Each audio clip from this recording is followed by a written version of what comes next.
Can copy a cell formatting from a cell to another cell or even a set of cell or even to an entire row or an entire column.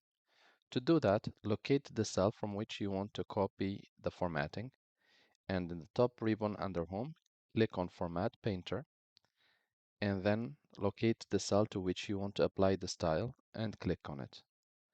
And this way you have applied for one cell. To do for a set, click again on the concerned cell from which you want to copy, Format Painter, click and hold the click and drag until you have done all the concerned cells, and then release the button of the mouse. This way you have applied. An additional way how you can do that, go back to your cell, click on it, and click on Format Painter, and then click on the letter in the top of the column, and this will apply to the entire column. To apply to an entire row, click on the cell, Format Painter to copy, locate the number of the row and click on it, and this will apply to the entire row.